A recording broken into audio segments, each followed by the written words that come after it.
بسم اللہ الرحمن الرحیم۔ میرا نام صبح فضل ہے۔ میری پریزنٹیشن کا ٹاپک ہے علامہ اقبال۔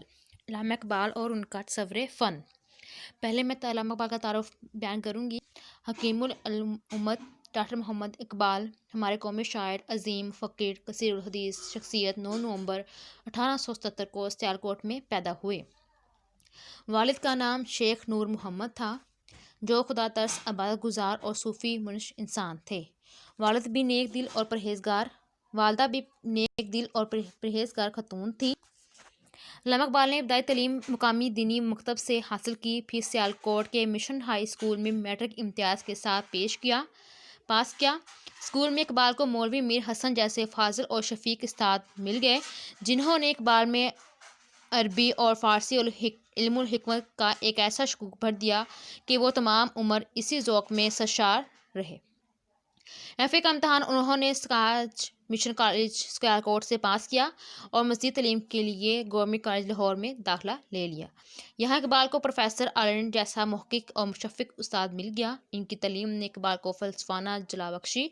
گورنمنٹ کالج سے بی اے کرنے کے بعد اقبال نے فلسفے میں داخلہ لیا اور یونیورسٹی میں اول آئے۔ ایم اے کرنے کے بعد وہ پہلے اور نٹل کالج میں فلسفہ اور تاریخ کے پروفیسر رہے اور گورنمنٹ کالج میں کچھ عرصہ انگریزی اور فلسفہ پڑھایا۔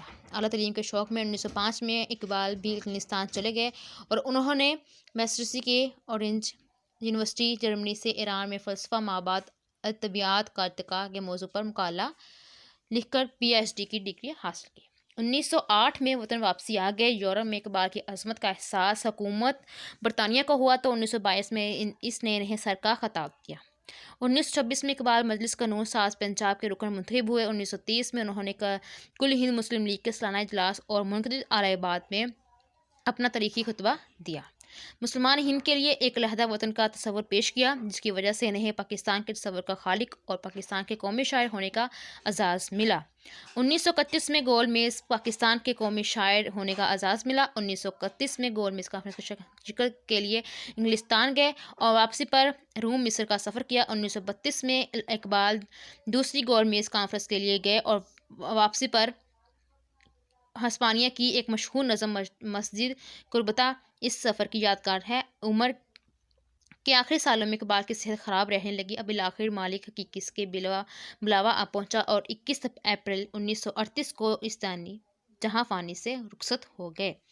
علامہ اقبال کی تصانیف منظر ذیل ہیں۔ بانگ درا 1934 میں شائع ہوئی، بال جبریل 1935 میں، اثار خودی 1915 میں، رموز بے خودی 1918 میں، مصنوعی مسافر 1936 میں، ضرب الکلیم 1936 میں، افغان بنجا 1938 میں، پیام مشرق 1923 میں، جاوید نامہ 1932 میں، کتاب الاقتصاد 1903 میں۔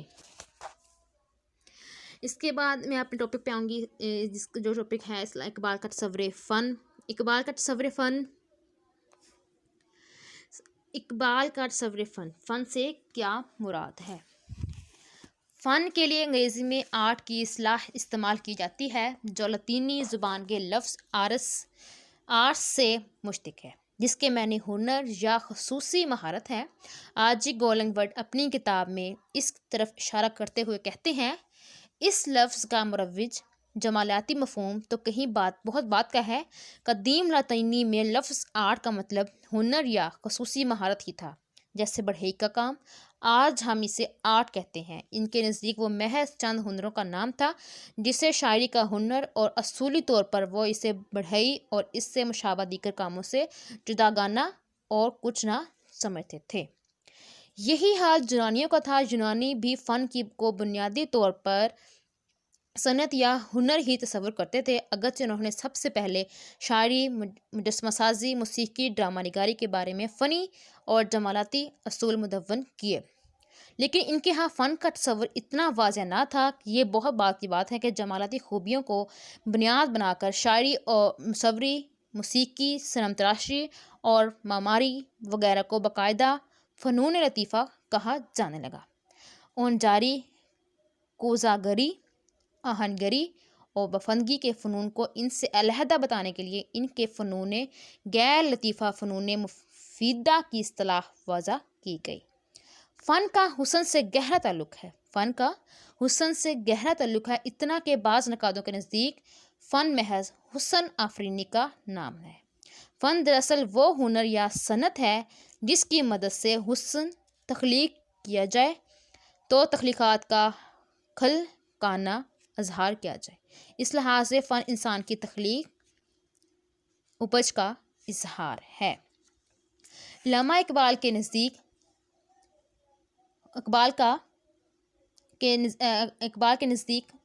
فن کا کیا نظریہ پیش کرتے ہیں اور اقبال کا کیا نظریہ فن ہے۔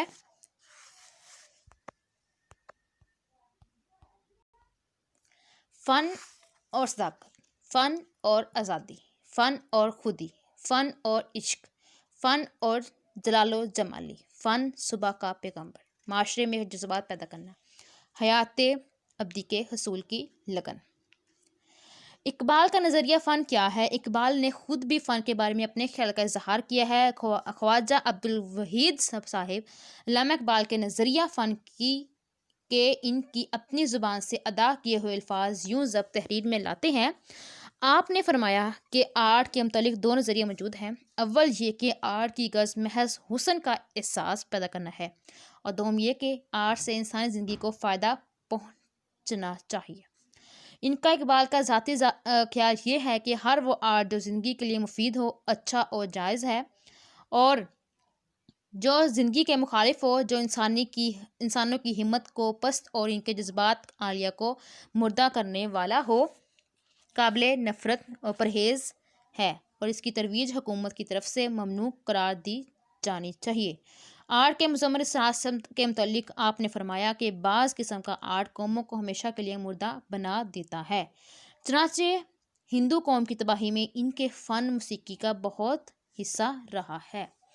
فن اور افادہ، گویا اقبال فن کو زندگی کا معاون سمجھتے ہیں اور اس کی افادیت کی کسوٹی پر پرکھتے ہیں۔ اقبال ایسے فن کی شدید مخالف ہیں جس سے قوم پر مرونی چھا جائے، جو اس کے قوام عمل کو مزل کر دے۔ اس لحاظ سے اقبال کے نظریہ فن میں افادیت اور مقصد کو بہت اہمیت حاصل ہے۔ فن اور زندگی، اقبال کے نزدیک فن کا واحد مقصد یہ ہے کہ وہ اجتماعی زندگی کی نشوونما میں معاونت کرے۔ جس فن میں نہ زندگی کی کاروائی فرمائی نظر آئے اور نہ فنکاری کے خود کے، وہ اقبال کے نزدیک بیکار اور رجعت پسند فن ہے۔ نہ خودی ہے، نہ جہانے سحر و شام کے دور، زندگی حریصانہ کشاکش سے نجات۔ اقبال سارے فنون لطیفہ کو زندگی اور خودی کے تابع قرار دیتے ہیں، اور زندگی سے اقبال کی مراد قوم کی اجتماعی اور عمرانی زندگی ہے۔ اقبال نے اپنی ایک نظم میں قوم کو ایک جسم قرار دیتے ہوئے افراد کو اس کے مختلف اعضاء سے تشبیہ دی ہے۔ ان اعضاء میں شاعر کی حقیقت قوم کی دیدہ بینا کی ہے۔ قوم گویا جسم ہے، افراد ہیں اعضائے قوم، منزل صنعت کے راہ پیما ہیں دست و پائے قوم۔ فن اور صداقت، فن اور صداقت کے بارے میں بقول عزیز احمد بیان کرتے ہیں۔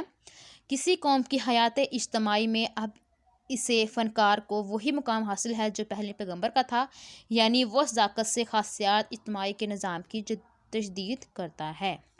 شاعر دل نواز بھی بات اگر کہے کھری، ہوتی ہے اس کے فیض سے مزرعہ زندگی ہری۔ صداقت نقل و تقلید سے حاصل نہیں ہوتی، اس کے علاوہ آزادی کے اصول کے منافی ہے، جس کے بغیر صداقت کا حصول ناممکن ہے۔ شاعر کا کام ہے کائنات اور حیات کے بحر ذخار سے خود نے موتی چنے، زندگی کے ساغر سے صداقت کا جام پیے۔ تو اگر خوددار ہے منت کش ساقی نہ ہو، عین دریا میں حباب آساں نگو پیمانہ کر۔ فن اور خودی، اقبال کا نظریہ فن ان کے فلسفہ خودی کے تابع ہے۔ ان کے نزدیک آرٹ اظہار خودی کا ایک وسیلہ ہے، وہ فن جس میں خودی باقی نہیں رہتی، اقبال کے خیال میں مضر چیز ہے۔ خودی دراصل اقبال کے نظام فکر کا مرکزی نقطہ ہے، اس لیے انہوں نے تمام فنون لطیفہ کو خودی کے تابع قرار دیا ہے۔ فن اجتماعی زندگی کی نشوونما بھی کرتا ہے وہ انفرادی خودی کے اس رشتے سے بحث کرتے ہوئے لکھتے ہیں، خودی کا باقاعدہ تصور پیش کرنے سے پہلے اقبال نے شاعر کو اپنی حقیقت سے آشنا ہونے اور اپنے اندر خودی کے ذریعے راز حیات معلوم کرنے کے ذرائع ڈھونڈنے کی تعلیم دی تھی۔ یہ شاعر یا فنکار کے لیے داخلیت، موضوعیت یا وطن پرستی کا درس، اپنی خودی کو دریافت کرنا اور اسے جگانا، احتساب کائنات کے لیے اپنی شمع روشن کرنا ہے۔ کامتا ہے دل تیرا اندیشۂ طوفان سے کیا، نا خدا تو بحر تو کشتی بھی تو ساحل بھی تو۔ کامتا ہے دل تیرا اندیشۂ طوفان سے کیا، نا خدا تو بحر تو کشتی بھی تو ساحل بھی تو۔ فن اور آزادی۔ اقبال کے نزدیک فن کے حقیقی فروغ کے لیے آزادی کی ضرورت ہے، کیونکہ عمرانی اور معاشی آزادی کے بغیر فن کی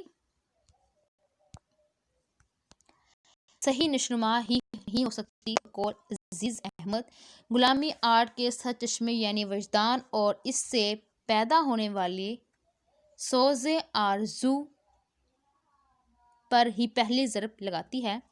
اس طرح فنون کا اصلی سرچشمہ ہی سوکھ جاتا ہے۔ فرد حیات اجتماعی میں اپنے حقیقی مقام کو محسوس نہیں کرتا، بلکہ وہ اپنی انفرادیت کی غلط تعبیر کرتا ہے جو آرٹ پیدا ہوتا ہے۔ وہ انفرادی مناقشوں اور منافقوں کا آرٹ ہوتا ہے۔ جرأت اور جلال جو آرٹ کی بڑی اہم قدریں ہیں، فنا ہو جاتی ہیں۔ ان کی جگہ خوف اور بزدلی آرٹ کا موضوع بن جاتا ہے۔